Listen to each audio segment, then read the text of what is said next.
Artificial intelligence, or AI, is all about designing machines and systems that can mimic how humans think and act.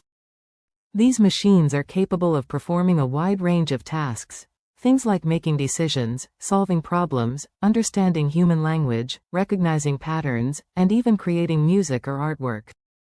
What makes AI especially powerful is that it doesn't just follow instructions, it learns from experience. The more information it gathers, the better it gets at what it does. It's important to understand that AI isn't one single technology. Instead, it's a blend of multiple fields: computer science, data analytics, natural language processing, machine learning, and more.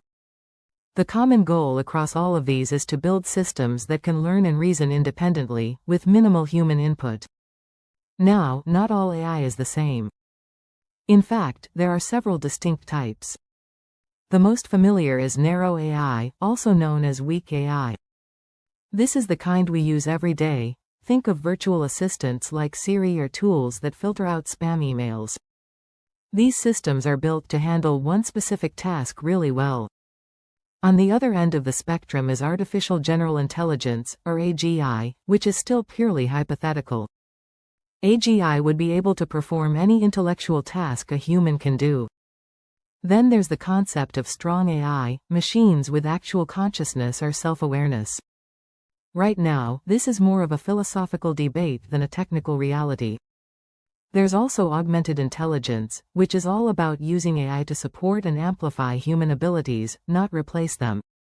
One of the most famous ideas in AI is the Turing test, introduced by Alan Turing in 1950.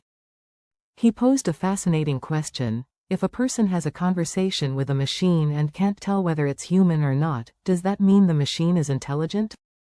The Turing test became a foundational idea in the history of AI, even though it has its limitations.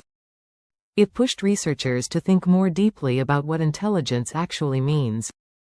AI has come a long way, but its journey has been anything but smooth. In the 1950s through the 1970s, AI got its start with early experiments in symbolic logic and rule-based systems. The 1980s saw the rise of neural networks and the first commercial AI applications. But not all the hype delivered results. There were periods known as AI winters, when progress slowed and funding dried up because the technology didn't live up to expectations. Then, starting in the 2010s, things changed dramatically. Breakthroughs in deep learning, cheaper computing power, and vast amounts of data gave AI a second wind, and this time, it stuck. AI projects don't behave like traditional software projects.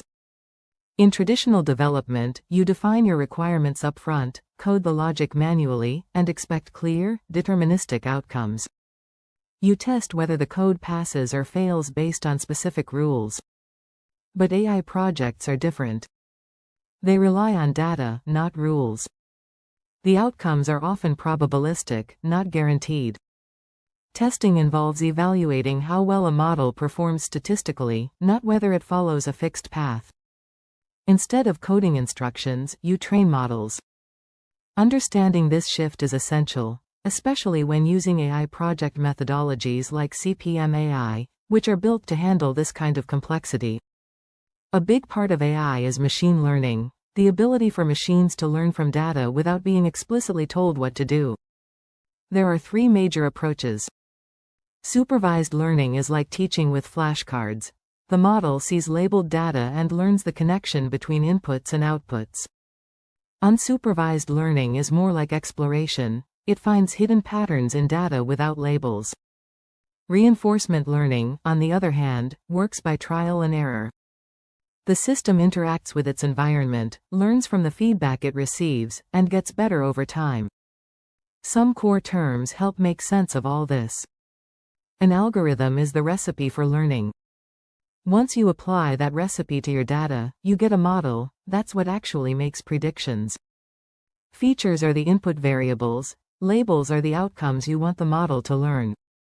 When you look at how AI is used in real-world solutions, a few patterns emerge. First, there's recognition, AI identifying objects, speech, or images. Next is conversation, AI systems that understand and respond in human language, like chatbots. Then you have goal-driven systems, agents that figure out how to achieve objectives on their own. Prediction is another major pattern, forecasting future outcomes based on past data. Anomaly detection is all about spotting the unusual, useful in fraud prevention. Hyper-personalization lets AI tailor experiences to individual users, like suggesting what movie you might like next. And then there are autonomous systems, machines that operate on their own, from drones to self-driving cars. AI is more than just a technology, it's a key driver of digital transformation. Organizations use AI to make better decisions, automate repetitive tasks, personalize customer experiences, and spark innovation. But to succeed, they need more than just tools. They need clean, reliable data. They need a strategy. And above all, they need to use AI responsibly, with transparency, fairness, and ethical safeguards to build trust that lasts.